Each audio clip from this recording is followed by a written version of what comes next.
Good morning, everyone.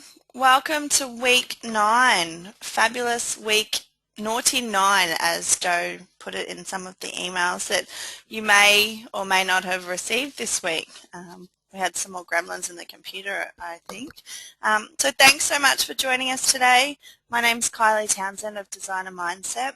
And as we get started now, I'd like to check in just to make sure that you can all hear me really loud and clear. So if you could just raise a hand or two for me at the top of your right screen. Oh, we've got some hands coming up. Brilliant. Nice to see you're all quick on the ball this morning. So as we go through today, we really love our sessions to be as interactive as possible. So we'll be asking you some questions, and we ask for some ideas and feedback each week, and love that if you can pop it into the chat box, and we've had a few coming through already this morning, so fantastic. Thank you. Now, as we start this morning, if anyone has any questions or any more questions, just pop them in now before we start, and we'll come to you. We'll talk about in a moment, what wins you've had for this week, because we really love hearing that feedback, and I'll get Jo on the line in a minute and share some of the wins that she's had this week. So thank you again for taking the time today and grabbing a coffee and spending an hour with the Joe and Kylie show, or Kylie and Joe show. We're really loving having these webinars, and we're loving the amazing conversations and feedback that we're having with you and the choice sessions that are coming through each week.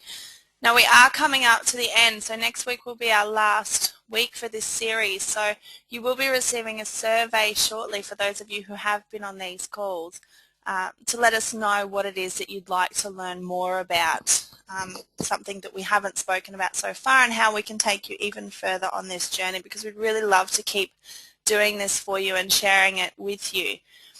And we really want to know what makes it worthwhile both for you and for us to be here and spend this special time together for this hour. So how are you all feeling today? As you're hearing about what we're talking about today, reading and leading, you're really going to start seeing some changes. And today is where you see the magic, where it all just comes together. And I hope you get so much out of this webinar today, and I trust that you will, and that you've gotten so much out of what we've spoken about so far. And today we're really going to discuss some keys that are really going to resonate with you, and particularly if you're at a stage where you're ready to take it to the next level.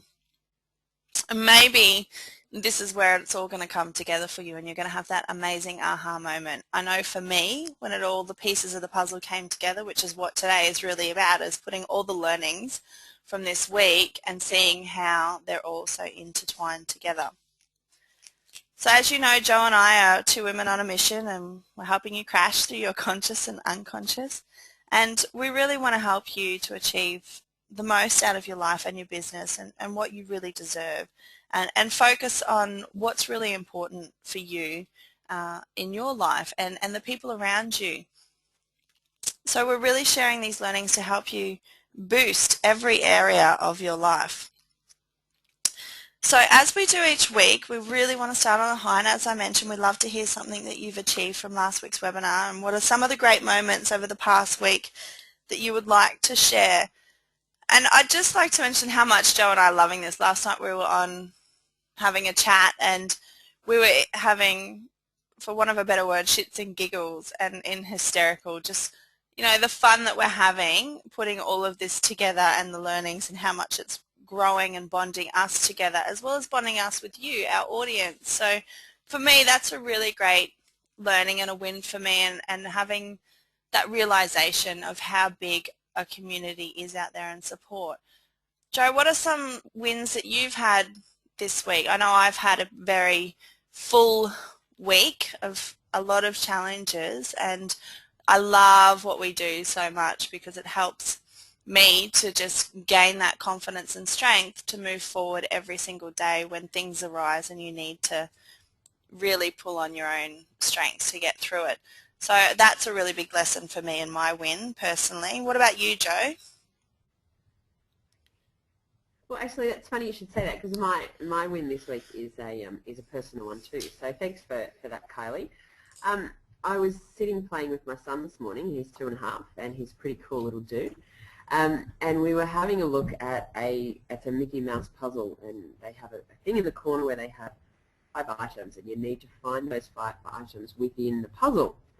And we've been playing this on and off for a couple of weeks now, and And every time we play it, he says, "Oh, I want to find," there's like there was like one was Daisy Duck. You had to find Daisy Duck, and you had to find a bike, and all of these types of things. And anyway, we're there this morning, and it was hysterical because I had a real like, oh my God, you've got it moment, because he's looking for this little bike on the puzzle, and he's looking and he's looking and he couldn't find it, and he said, "I can't find it." And then he looked at me and he looked back at the page and he said, "I can find it, I can find it, I can find it." And then he found it, because over the last few weeks, every time he says, "I can't do something," I say to him, mate, if you say you can do it and then have another look, you'll find it. He's starting to work out that actually works. So obviously some of the stuff that we've shared with you guys around what you focus on is what you get. If you say you can't find something, that's going to be true. But if you say you can find it, then it will be true as well. So it was so cool hearing, I mean, it's wonderful having your clients, have aha moments, and to have something, your 2.5-year-old have a moment like that was I was really proud of this whole journey we're on. So that was a nice little one, I thought. So I thought I'd share that with you today. So thanks, Kylie. That's a gorgeous little win. I love how we make a difference in the children. And funny, I had a meeting just over at the start of last week actually with a business owner, and we were talking about what I do and behavioural profiling, and I've got extended disc workshops coming up and what all of that means. And my biggest passion when I started learning about coaching was giving this to children, because so much when you go through school they ask you, what do you want to do, but how do you know what you want to do if you don't know who you are? And her comment to me was, you should really be doing this with kids, like understanding their energy Yeah. types and how they are and how they're motivated and all of those sorts of things. So just by talking to people you see the passion and the power of what it is that we do, and it's through your kids as well, and it's a beautiful thing to be able to pass that on. So that's awesome, Joe. Love it. Now, do we have any comments or feedback from our lovely attendees today? I can see here the lovely Lynn had a win this week with having her eldest son home from a week at uni for the first time in a long time, and the whole family of 4 was able to spend some quality time together. That's beautiful. And you're so sweet, Lynn. Thank you. Another win is having met us 2 lovely ladies and share awesome learnings. You're so welcome. Thank you. Are there any other ones there, Joe? Yep, there's somebody that has got 10 people registered for their workshop coming up in the next couple of weeks, so that's a huge win. It's the first workshop that they've done, so congratulations to you. That's fantastic. It's a fantastic one. 10 people in your first workshop is fantastic. One of the people that we do a lot of work with is Anthony Robbins, and he booked us a whole stadium for his first workshop, and he didn't have one person turn up. And now he has like thousands and thousands of people turning up every time. So that's a huge win to have 10 people at your first workshop and still a couple of weeks out.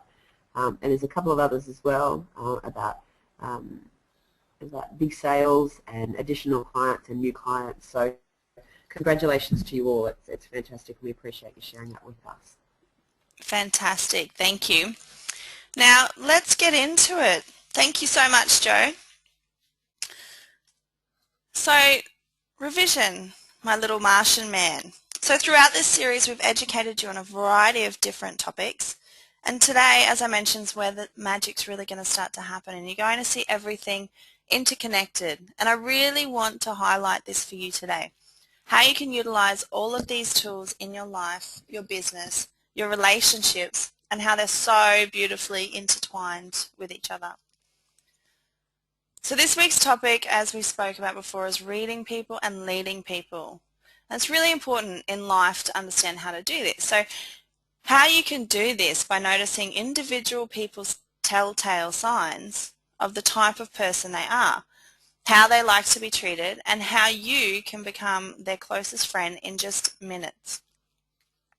Last week, Joe discussed life language, which discovered how language shapes our world, whether people are visual, auditory, or kinesthetic. Communication models to build rapport, so the tonality, which is 38% of people use tonality. Physiology is 55% and words is 7% of how we communicate, and how matching and mirroring people can gain instant rapport and allow someone to have a sense of knowing and be relaxed as if they've known you for years and years and they've met you somewhere before. Joe and I are a little bit like that, actually. So we actually hadn't met until she came to Magnetic Island just recently, yet we met through Facebook, and that's how our journey has actually begun. So we've had that level of rapport both on experience as well as getting to know each other like we've known each other for years. And some of the other topics that we've discussed through this series is understanding an individual's internal representational system, which is how we read the situation to be for us right now. So you have all of your filters, and we've got 2 million bits of information coming at us every single day, and how we filter that is through our internal representational system. One of the other things we spoke about, which we've already mentioned this morning, was our focus. So what it is that you're focusing on and what it is that you're getting. Perception is projection, so how you perceive the world is different to how someone else does. And that's all, again, based on your internal representation. Your map of the world is completely different to anyone else's map of the world, which is how you get your perception. And then also we talked about your 6 core needs. So certainty, uncertainty, significance, love and connection, growth, and contribution. And we discussed them in quite a depth of level as to what it is and how you understand what your 2 top drivers are to achieve your 6 core needs. We've also discussed the 4 energy types. So using the extended disc model, dominance, just influence, stability, and compliance. Sorry, my mind just went a little bit blank then for a second. And inside of that, in those 4 energy types, is understanding what are the top 2 drivers for each style. So for a dominant style person, the top 2 drivers is certainty and significance. An influence style person is uncertainty and love and connection. A stability style person is certainty and love and connection. And then a compliance style person's top 2 drivers is significance and certainty. So if you have any questions around that, please let me know if there's something that you need me to re-clarify or rehash over in relation to that, to give you a little bit more of a level of understanding. Or if we have some people on the line who may or may not have been on the calls, please let us know, and we'd be more than happy to send you through those recordings or answer any questions that you may have, just to give you a little bit more clarity around that. My little man's not moving. Oop, there we go. So I've done this little graph to try and put everything into it together for you, just to give you a little bit more clarity of how it's all starting to magically come together. Now, I like to use the 4 energy types as the basis, so the foundations of how I build on this to understand and read and lead people. And it's not so much as putting them in little boxes, but it gives me an idea as to what I need to look for. What are the main, really strong key points of each style that gives me that little bit extra of a clue as to how I should communicate with them? How do they like to be motivated? If I was to sell to them, what language would I need to use in order to sell to them? How many times would I need to try and convince them? You know, are they a masculine, or are they introverted, or are they extroverted, or are they a feminine energy? So I'll run through what I've got here, and let's start with the dominance. So a dominant style person is a what person? So they're the questions that they ask. So is, you know, what's in it for me? That's usually one of their leading questions. As I mentioned before, they're high on the top 2 drivers are certainty and significant. They're highly visual. And we're going to get into that in a little bit more into depth about visual, so you can notice into all of the 4 types. But Joe did mention it last week and give you the descriptions on a visual style person. So they need to see things. The language that they use would be, what does it look like? You know, just stuff around visual. If you were selling to them, it would need to be visual. They would need to see it. If you were learning, it would need to be a visual style learning rather than someone speaking to you in an auditory style learning. They're a moving away style person, so they're motivated by moving away from something rather than moving towards it. They love bright, shiny new things and challenges. If you were to meet with this person, a dominant style person, you would need to be there before time. So what I mean by that is you imagine a line of time. A dominant style person, you would need to get there before the meeting. So if your meeting, like this morning, was 9:30, you'd want to be there about 20 past. That to them means a lot. It means that you're punctual, that you're probably right for the job if you're going for a job. It's going to give them a really good impression of you. In terms of loyalty, once you've proven yourself and that you're loyal, they'll never re-question you. You'll never have to go through that first initial process of answering all of the questions to prove yourself to them. In terms of buying and selling, they have an automatic convincer. So what I mean by this is they would normally have a preset criteria before they go to buy anything of what it is that they want to purchase. If you are able to answer every single one of their criteria and meet them, they will buy on the spot. They will give you a yes direct, short, sharp answer, no problems. So they're driven by convenience, so if it's convenient, so let's use the example of my brother. For him, as long as it's convenient, he will do it. And if it's something that's in it for him, he will be right on it. And just to give you an idea, he loves cars. So I think the list of cars that he's owned so far today is a Mercedes like Princess Di's. He's had a BMW, and right now he's got a bright, shiny, yellow Porsche. So that's to give you an idea of the nice, bright, shiny thing of a dominant style person. So that just packages a lot of that up for you. So an influence style person is a who style person. So they want to know who's going to be there. They love to be surrounded by people. The top two drivers are uncertainty and love and connection. They're kinesthetic style people, so very touchy-feely. They love feeling things. So if you're selling to them, you want them to try it on and use the language of it's comfortable. They love variety, so it'll be talking about different options. The feel of things, colour. So very, very colourful. I'm very colourful in so many different ways. But love to dress nicely. So time for I-style, influence style people, it doesn't really matter if you're early or you're late, just as long as you turn up. In terms of loyalty, they're not very loyal.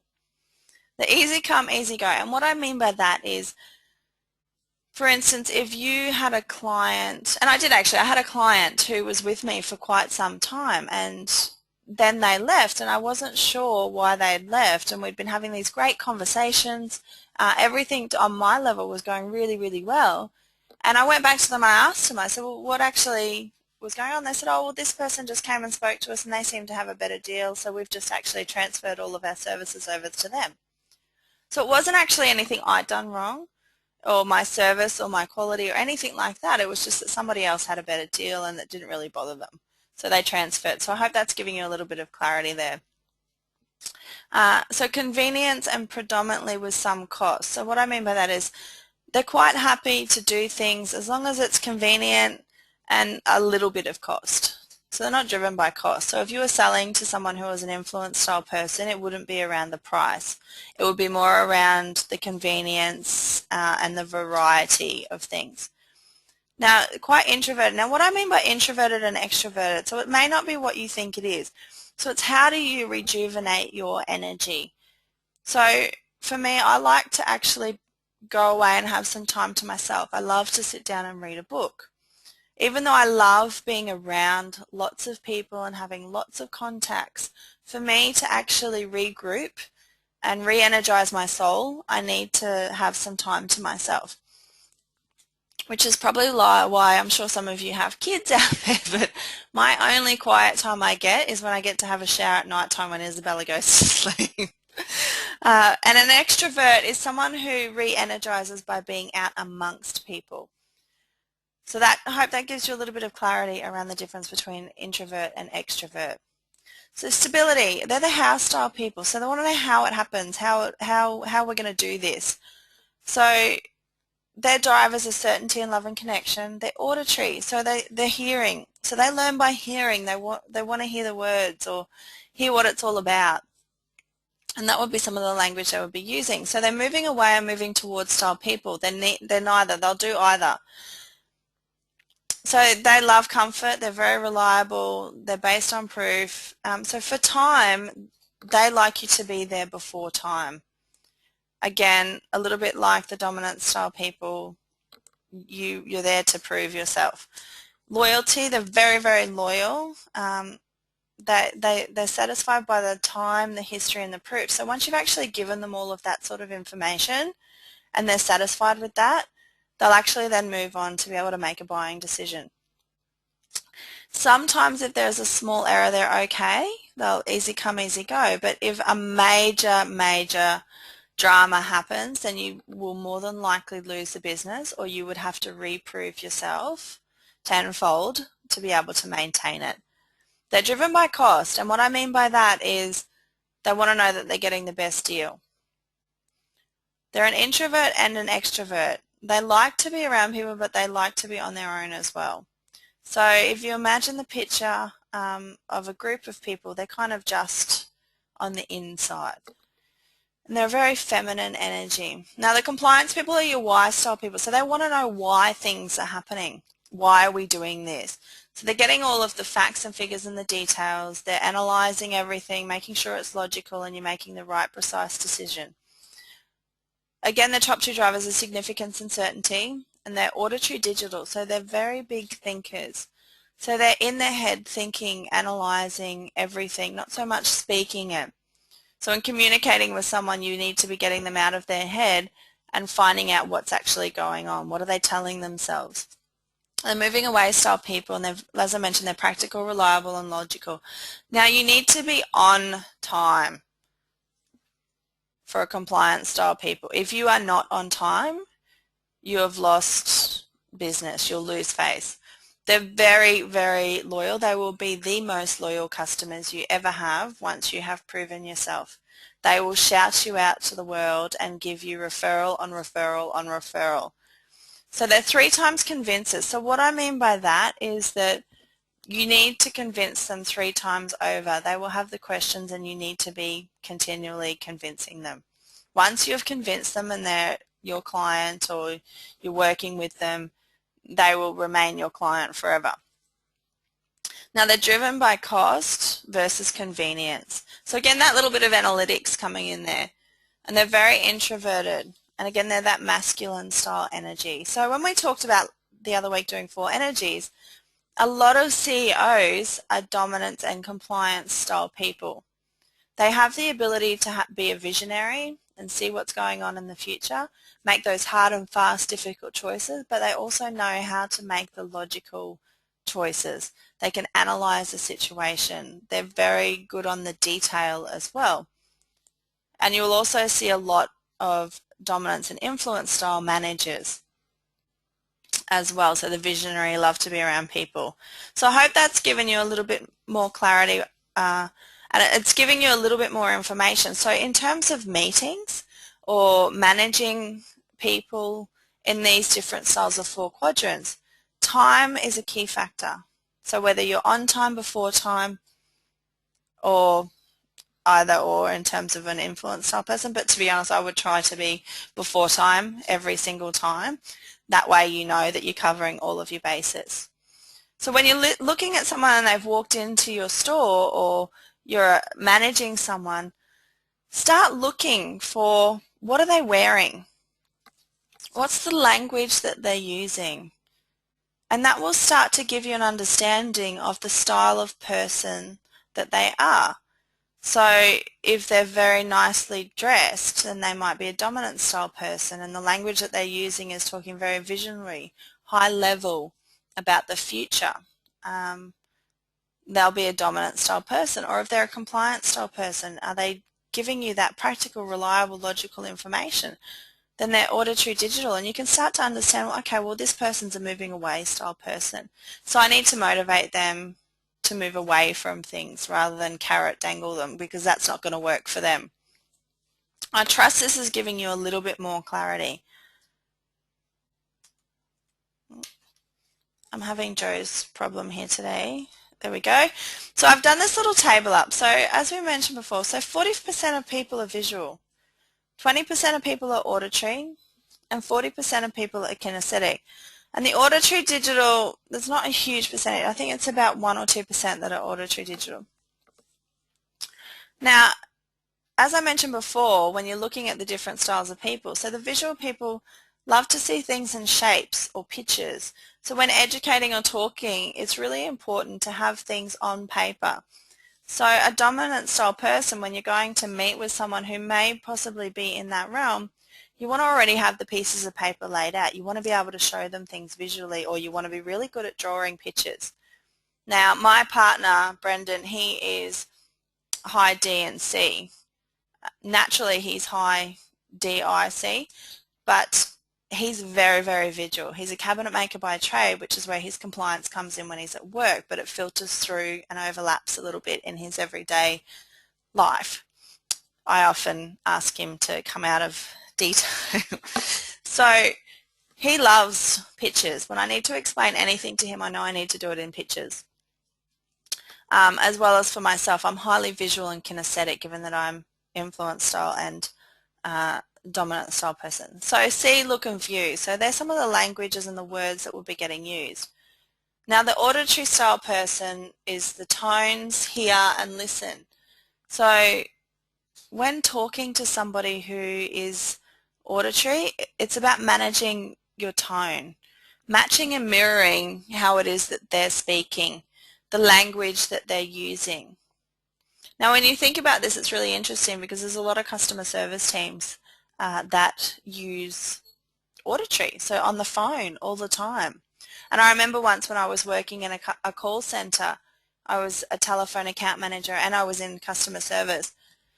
They had a specialist come in to do some training, and one day we've turned up and we had mirrors placed on the top of our cubicles. Everyone had a mirror.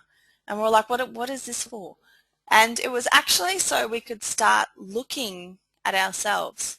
We could start seeing our faces, because it's all in your body language. So everything we've taught you about your physiology, your tonality, that's how it all comes through. So if you're coming into work and your mindset and you've had a crap morning and you're not feeling great, but yet you've got to get on the phone and talk to these customers, it's going to come through your voice. So it's having that level of awareness. And I had this conversation with some clients yesterday. It's about leaving your crap at the door, walking through the door and knowing that this is where I am today. My mindset needs to be happy and positive. I'm here to do my job. And having that mirror there meant that we were constantly looking at ourselves. Well, it wasn't bad for some people who liked to look at themselves, but for me personally, it didn't really do much for me. But I always have had feedback from a lot of my clients that I've had a really calm voice. And I'll touch on this a little bit more later about a conversation that Joe and I had yesterday and a realization I had.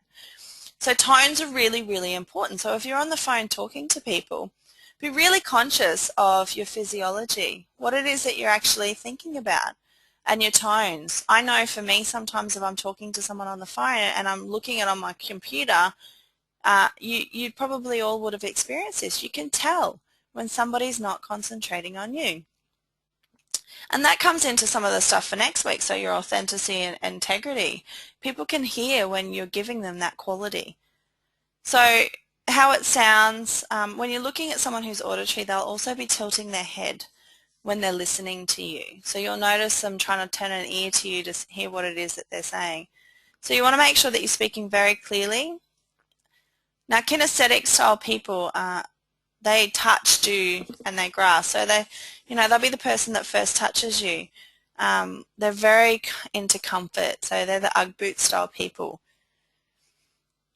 So they love to feel good, love textures, love cuddles. Shoes, how to notice them when you're seeing them visually would be that their shoes might not be polished.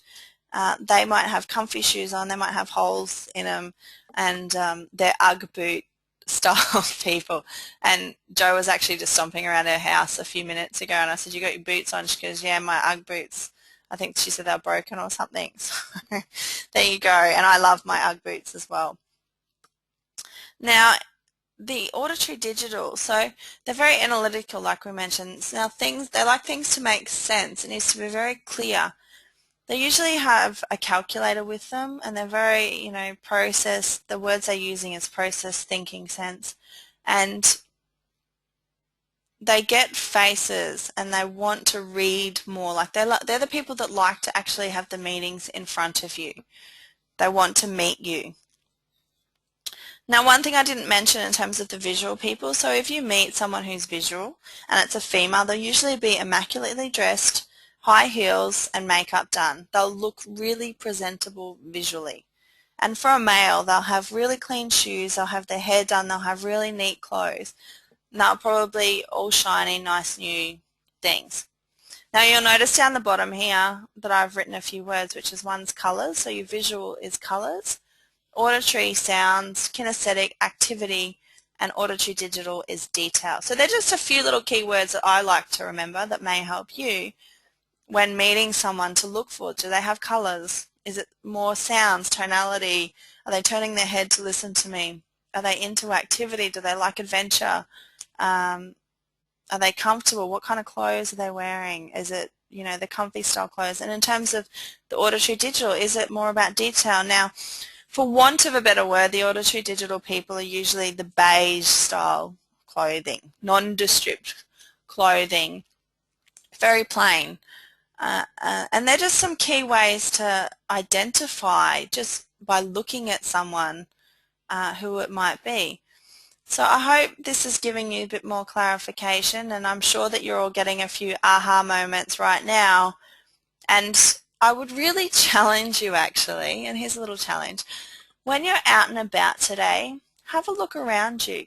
Notice what people are wearing. If you're having a conversation with someone, start testing the language that you're using and the questions that you're actually asking them to elicit what style of person they are. Now, you may have noticed in our webinars with talking about the I and D and stuff. So I'm high ID and Joe's actually high S and C. And quite high I as well. And yesterday I re-listened to some of our webinars, and it was really interesting to notice that I speak quite relaxed. My language is quite slow, like my words are quite slow and I take pauses. Now that's a person highly kinesthetic that you can start to notice. Now Joe's kinesthetic, but her predominant style ones is the detail coming out from the compliance style. So when I listen to Joe and I listen to myself, Joe actually speaks really, really quickly. She's quite fast and prompt and precise. Would you agree, Joe? We had a bit of a giggle about this last night actually, Yeah. and I noticed it this morning. And I actually just noticed before, and I'll let you speak, but I'm just going to go back to our photos. Oh. So have a look at our photos. So Joe's really well dressed, and I am too. I must admit when I go to meetings and stuff, but it was just really interesting when I looked at this before. Joe's very well dressed, crisp, clean, very presentable, and I'm there with no shoes on, quite comfortable in my jeans and my shirt. So there's... Yeah, that is very funny. And that would be how you dress mostly, is that right, Joe? Yeah. Yeah.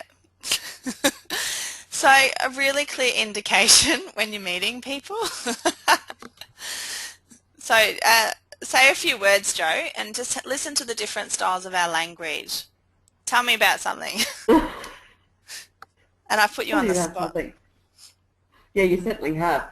But I mean, it's true. When Carla was saying we were just laughing our heads up about this last night, about the different styles, and it's something that I've been aware of. But when Kylie brought it into my focus, the whole conversation this morning of her been talking has been a real awareness of me of how relaxed her voice actually is. And I think back to a couple of conversations that we've had over the last few weeks when we've been really, really busy, and we'll have an hour conversation, and we've got 15 minutes to talk about this, and 15 minutes to talk about this, and 15 minutes to talk about that. That's me that's implementing those time frames, by the way. And I'll be Kylie will start, casualing on about something else. I'm like, all right, bring it right back, and we need to get into the details. So it's actually really great to see it all on that one slide, to be able to identify the different people and the different and the sort of different attributes that they have, because it really does bring everything that we've been talking about over the last 9 weeks into sort of one graph. It's awesome. So thanks for putting that together. Yeah. Thanks, Joe. Sorry for putting you on the spot, but I hope that's given you a little bit more of a distinction, as we mentioned. All right, so now we're moving on to strategies. So I wanted to touch today a little bit on a few different strategies, and we haven't really talked about strategies, and just highlight to you how much strategies play a really important part in our every single day life. We have strategies for everything. Now, the ones I'm highlighting today are our motivational buying and convincer strategy, because that's what I feel is most important in business, and I really just wanted to start you off small and allowing you to start to identify different strategies that you may or may not have, as well as some people that you meet within your organization. Now, a strategy, just to let you know, is a sequence of internal and external processes that occur in the mind and the body, and that consistently produce a particular result. And it can also be described as a specific pattern of thoughts and behaviors that lead to a predictable and replicable outcome. So it's kind of like following a recipe to bake a cake. So specific steps must be followed in a certain order to produce the desired cake. First, you need to gather the necessary ingredients, like your bowls and utensils, and the ingredients as well. I think I mentioned that. And then the order in which it's carefully measured. The ingredients are combined, and so that's really important to follow the order, a sequence of events. And for instance, so putting the mixing bowl in the oven instead of putting the mix in a pan, or adding ingredients after baking the mix, will produce substantially different results. Similarly, in life, some strategies are recipes for success, while others are recipes for failure. So strategies can be internal or external. Now, an external strategy could be a gymnast who learns and perfects a certain sequence of steps and muscle movements that lead to a perfect performance. So an internal strategy could be a sequence of negative thoughts that leads inevitably to a state of depression. Now, we have strategies, as I mentioned, for every action or behavior. And some of them are, we have affection, anger, being late, communicating, confidence, dealing with traffic, eating, depression, falling in love, flirting, getting a job, getting out of bed, happiness, health, leading, learning, listening, making a decision, making love, motivating others, organizing, parenting. We have strategies for parenting, how we sleep, public speaking, exercising. The list goes on. There are so many things. We have strategies for everything. So how a strategy is formed. So for every action, a systematic activity occurs in the brain and the body's nervous system. So through the 5 senses that we spoke about, so the visual, auditory, kinesthetic, auditory, digital, gustatory senses, the nervous system deletes, distorts, and generalizes a huge amount of information every single moment so that humans can organize their thoughts and perceptions. The filtration mechanism generates and maintains habitual neural patterns or strategies for responding to any situation without having to think too much about each time it occurs. Now, all behaviors are manifestations of the order of thinking that preceded the specific action. Now, whether conscious or subconscious. Now, on a day-to-day basis, most strategies are of necessity, largely a function of the subconscious mind. So if you think about the levels of learning, you have, you're you're unconsciously unconscious of what it is that you know. So like when you're starting to learn to drive, you don't know what you don't know. Then you become unconsciously conscious, so you know what you don't know, or consciously unconscious, sorry, and then you become unconsciously conscious and then consciously conscious. So we go through these different levels of learning. where we get to a point where it becomes a habit. So now when I get in the car, I don't actually need to think about what it is that I need to do. I hope this is making sense for you. So by adulthood, most behaviours and thought patterns were learned so long ago, and we've repeated them over and over and over again, that we're no longer consciously aware of how we do what we do. And for example, your morning rituals is another example. So when you wake up, you have a certain way of preparing your day, a certain way of preparing what gets you out of the door at approximately the same time every day. Now, other people have series of habitual behaviours that almost make them late. So they have a strategy for being late, which they could choose to change to one for being on time. So it's really helpful that people use strategies subconsciously. Now, in terms of our motivational strategies, there's two types of motivation. As I highlighted a little bit before, there's moving away from and moving toward. So if we talk about the moving toward, so people who are moving toward are being moved forward toward a goal. They have a positive feeling or a picture in their mind. So they tend to get more consistent results over time if they're moving toward rather than moving away from. Now, the potential problem for people who are moving toward motivated is that they can be too toward motivated and not be willing to do the necessary and unpleasant tasks required to reach the positive goal. Now, we get into moving away from motivation. So if you're moving away from, you're being moved forward because you want to move away from something else that you don't want to be near. So something associated with a negative feeling.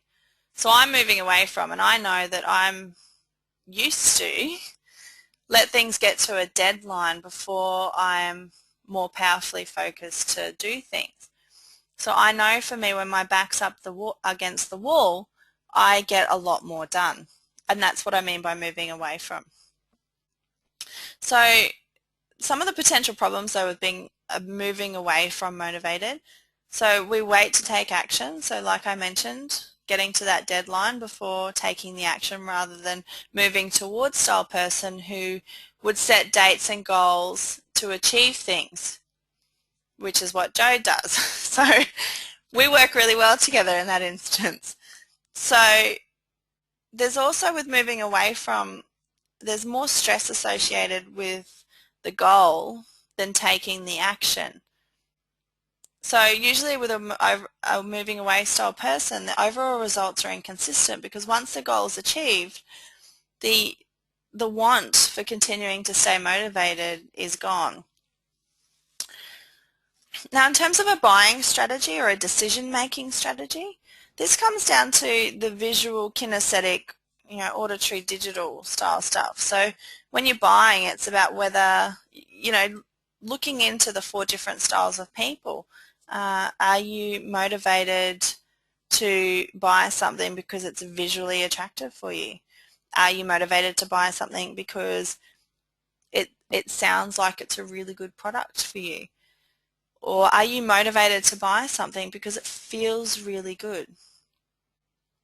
Or do you need to tell yourself? So we all have a sequence of events, and there is an eye chart that we do use that assists people to read eye patterns, because we all have a sequence of events that form a strategy.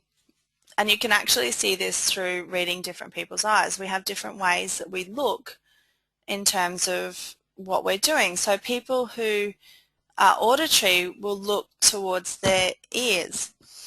People who are visual will look up, and people who are kinesthetic will look down and to their right, and auditory digital will be down and to their left. So there's a little bit more around that, and if you're interested in knowing more about that, that might be something we can discuss further in one of our later webinars. But that's a really key indicator for when you're talking to people about what it is that they're thinking about and what's the strategy that they use that becomes their buying strategy. So on top of everything else, you can start to learn, all right, so they're visual. I need to actually speak to them in a visual manner by watching their eye patterns. Now, the convincer strategy, which we touched on before, is in terms of whether they're an automatic convincer or a 3 times convincer. So an automatic convincer would already have a set of criteria that is already outlaid. A 3 times convincer means that you would need to convince them 3 times over as to why it is they should be purchasing it from you. Now, how you do this is by understanding all of those things that we put together in terms of reading and leading people. What do they look like? What are they wearing? Are they a visual style person? Are they auditory? Are they kinesthetic, auditory, digital? Then reiterate the language back to them. That's going to really start talking deep into their soul, like you've known them forever and ever and ever, and you completely understand what it is that they're there for. So what I've focused on today as well is looking at, okay, well, in any everyday situation, we need to begin with the end in mind. Successful people have focus, they have the language, the physiology and the confidence, the certainty and the presence. So you imagine when you're at your peak, when you're flying like you've never flown before, you walk into a room, you're dressed immaculately, you feel amazing, you know that you have everything that you need, your paperwork's ready, you know what you need to talk about, you're firing on 200 cylinders and you are ready to rock and roll.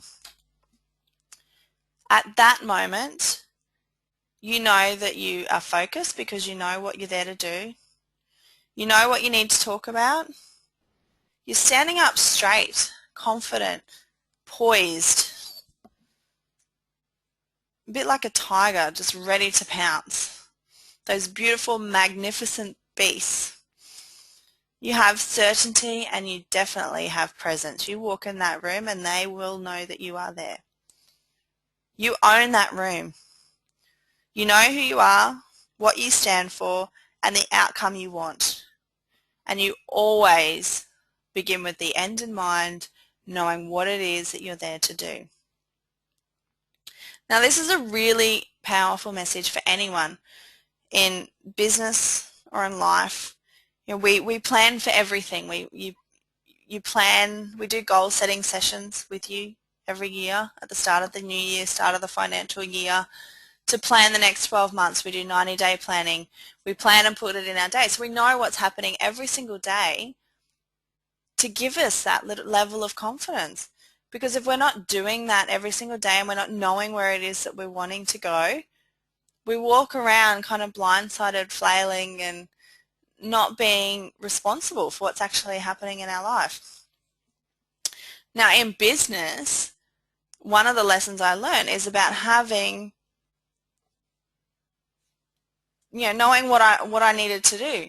I used to deal with, as an account manager, I learned this valuable lesson because I was dealing with senior executive managers, CFOs and CEOs, and you don't want to waste their time. So whenever I had a call with them or I had a meeting, I needed to know what I was going to talk about. What was the result that I wanted by having that connection with them? Whether it was 5 minutes or an hour, why was I talking to them? And it really comes down to the P's.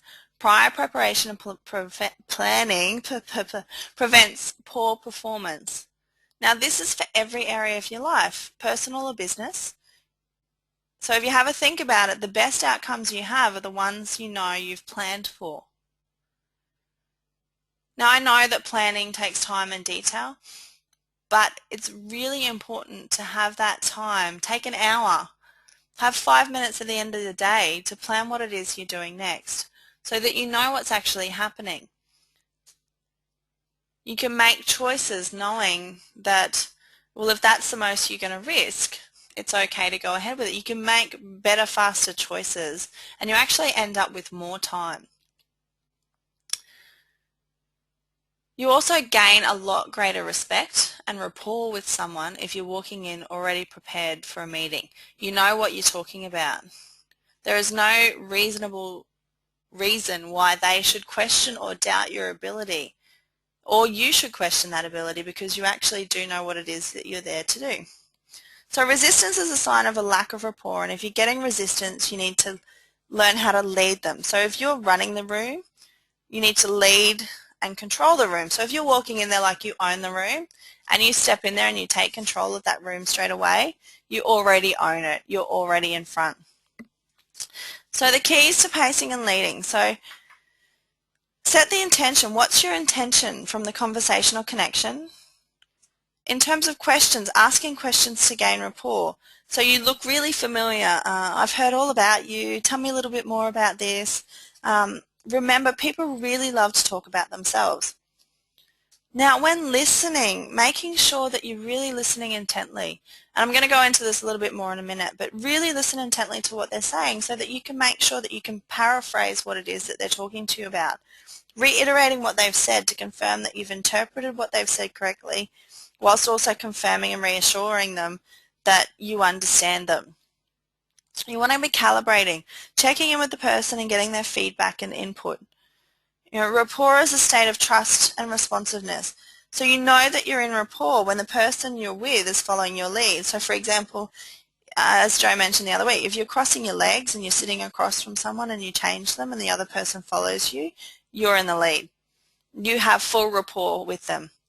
If you're leaning forward and they do it too, it's another sign that they're in rapport. You scratch your nose and they do it too. It's little tiny things. You pick up a pencil and they do it too. You know that you're automatically in rapport. If you're not in rapport, the trick is to actually be copying what they're doing. So if they're crossing their legs, you cross your legs. How they're breathing, you copy their breathing. The language that they're using, reiterate the language they're using, but also the breathing, watch how they're breathing. You can actually also tap your finger on the table. It might be a little bit annoying, but it's something you can do. You can match their rate of breathing by tapping. That will actually gain rapport. It's a bit like when you're patting a baby to get them to sleep. It's that conscious rhythm. They're not aware of what's actually happening, but it's relaxing them and you're gaining instant rapport. Now the 4 indicators of rapport is 1, the internal feeling that you have, 2, the color change that you may see in someone, 3, they say something that is exactly like what it is that you've said, or 4, leading. So that's how you want to flow through it to know that you're leading. Now to test it, it's the movement, the language, and then the closing. So if I was able to offer you this, then we could move forward and do this. Would that be correct? And that would finalize this matter. And that would then give you the result that you want. And if you weren't getting that result, then you needed to go back and ask a few extra questions and gain a little bit more rapport. People are more likely to be associated with like-minded people and are constantly asking 3 unconscious questions. Do you like me? Do you have my best interest at heart? And can you be trusted? Now, once you've supported their needs and answered these questions through your actions or non-actions, you'll then again be able to lead them. So I found this photo last night around body language. And this is where we're going to get into a little bit of the pace, lead scenario and your tone and body language, which plays a huge part. But if you look at all their body language, none of them, well, 2 of them are in rapport. The 2 on the left and the guy on the right's very closed. He's got his hands closed, his legs are closed. He's not really open to whatever it is that's actually going on. Now in terms of movement, like I mentioned before, you can lean in to show more attention. You can lean back to be relaxed or not interested. These are all movements you can do to be gaining rapport unconsciously. If your arms are crossed, it means that you're usually closed and not open. So if one of your people has their arms crossed that you're talking to, cross your arms. Copy what they do until you know that you're in rapport. Then open them and watch them follow you. Sorry, I just had to have a drink of water. I've got a tickle in my throat. Hand gestures. Holding a pen, as I mentioned, scratching your nose, leaning your head to show that you're listening to them if they're an auditory style person. In terms of language, so listen for the language that can assist in gaining awareness and move around within the individual's model of the world. And what I mean by that is the visual, auditory, kinesthetic, and auditory digital. Start playing around with the different types of language that these style people would use. I think Joe put some up last week. If you would like to know some more, we have a whole list Yeah, of words. there was that list in the worksheet last week, Kylie. We gave Yeah. a whole list of predicates in the worksheet for philosophy. Cool. Oh, fantastic. Thanks, Joe. So yeah, use that list. Take it with you. Have a bit of fun. Try it out on your partners or at work and try to really suss out and gain that extra level of rapport and see what magic you can make yourself just by using that language. The tonality that you use. So as I mentioned, practice on the phone when you're talking to people. Try the different styles of tone. Try matching their tone and see what actually happens. Using the words, so touch, sense, feel, hear, see, listen, details, in my mind, think. They're just some words that you can use that you can start practicing with to build your muscle around this. So questioning skills. What's a question I can ask that will cause the most positive change? Now, there are so many different types of questions. There's open questions, closed questions, and there's also frames for setting up a conversation and closes for closing a conversation or a sale. So frames and closes. So there's an agreement frame. So when you're starting to talk to someone, you establish a tone of agreement and respect before stating your point. Now these are really incredibly useful in negotiations and debates as they displace the resistance in the room.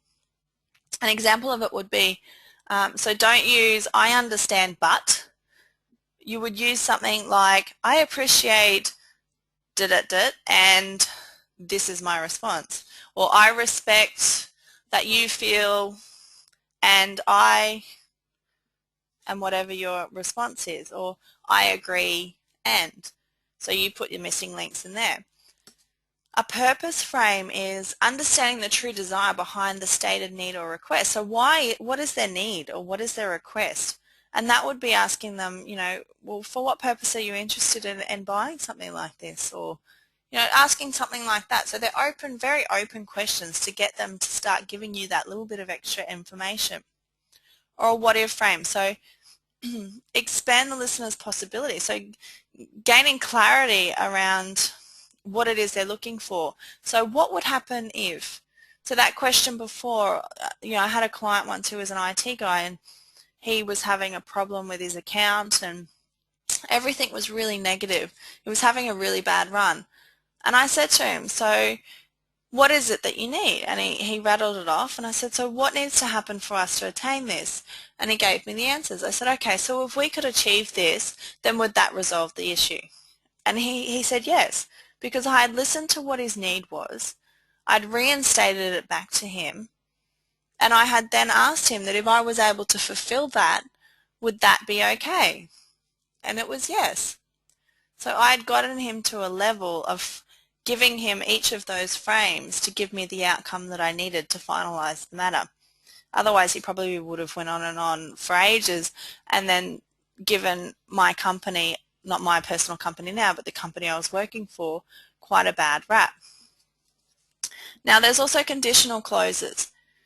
So it's where you're leading someone to a desired outcome. So by asking the series of questions, which is what I actually just did then. Sorry, that last question was a conditional close. So if I was to meet these conditions, then would that give you the desired outcome and be okay? So I framed him up and then I closed him. Oops. So there's also a judge close. So in terms of judges, they have a high need for closure. So you really need to spell out the process and you need to disassociate them from it. So what I mean by that is for them not to be about them. And then you make it about them. And then you leave out the last step so that they take action and then they complete the expected step. So how that looks like is you would say to someone, so usually what will happen is we sit down with someone and we look at what's going on for the company and then we'll draft a proposal and the client will look after it and we'll complete the paperwork. So let's take a look at where we are. We've sat down with you and we've had a look at what's going on in your company and you've had a look over the proposal. So that's how you would do that. That's a judge or close. So it's not about them. You give them an example outside of themselves and then you turn around and make it about them. Now a perceiver close is they have a high need to keep their options open. So they give values, or you need to give values that the person will have fulfilled if they take action. So how that looks is, I know you like to keep your options open, so in order to keep your options open, it's important for you to take that action now. Now, tag questions are really important. So at the end of a sentence, it's about inviting a positive response, which results in and tying down the responsiveness. So you'd ask your question saying, oh, this is really exciting, isn't it? So that's a tag question. It's just dropped on the end, isn't it? That's how you would say a tag question. So listen, or listening. So listening skills are really important. Did you know really that questions and listenings are a little bit like a married couple?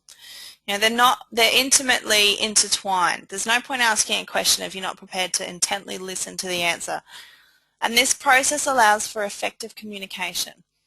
So open listening is completely open. It's devoid of bias or the need for a comeback that proves their concerns are unimportant or wrong. And, you know, it's about valuing people's questions and concerns, and they will value your attempt to help them. So by you listening to them and asking those questions, they will then feel the need that you're actually helping them to achieve what they want to do. Now, I found a quote in a book that I've been reading. It's called Integrity Selling for the 21st Century, and it says, people are more apt to listen and to understand your point of view when you listen to and understand theirs. And I think that's really key in any part of our lives. So the keys to being a good listener is listen to the language that's being used. Are they speaking above the line or below the line? So are they speaking positively or are they speaking negatively? Are they moving toward or are they moving away from? Do they see possibility or do they need details? Distinguish between the words, and also the tone of voice and the body language. Eye patterns, as I mentioned before, body movement and tone of voice are really important when listening. The pace of their words. Are they speaking fast or are they speaking slow? Increase breath and perspiration. So are they breathing a lot more heavily? Are they perspiring? Are they getting nervous and sweaty or are they quite relaxed and comfortable? And summarize, paraphrase, reiterate and mirror back what the person has said to ensure clarity and understanding. And most importantly, practice. You know, practice all of this with your friends, family and colleagues, and just watch what happens. Watch the relationships grow. Watch how you can form even better relationships with all of these people. Try and see how fast you can connect with someone that you don't know. So just to reiterate, some of the keys to reading and leading people that I find are really important is beginning with the end in mind. So know what it is that you're trying to achieve in whatever area it is that you want. Ask the questions. Ask open questions to get the answers and the information that you need, and then get the closing to a result that you want. Listen intently. Listen to how they're speaking, the language, the words, the tone. Gain rapport unconsciously. Match and mirror them. Use their body language, the tonality. Identify what representational system. Are they visual, auditory, kinesthetic, auditory, digital? Do that by all of the questions, looking at what they're wearing. There are so many key indicators that just make this magic and it all intertwines together. Identify their energy types. Are they dominant, influence, stability, compliance? So that's how I intertwine everything. And when I've learned to extended disc, I just went, oh my God, that's how it all goes together. All of these little bits of information for me were just pieces of a puzzle to get me this result, to learn how to understand and read and lead people even more, not just for me, but how do I get them to a result that they want. So whether you're a coach, you're a manager, a business owner, an individual, these are all things that you can use every single day in your life to get the results that you want. So I hope this has given you plenty of clarity for today. And I'll let Jo fill you in on the next step, which I know she will love to do today.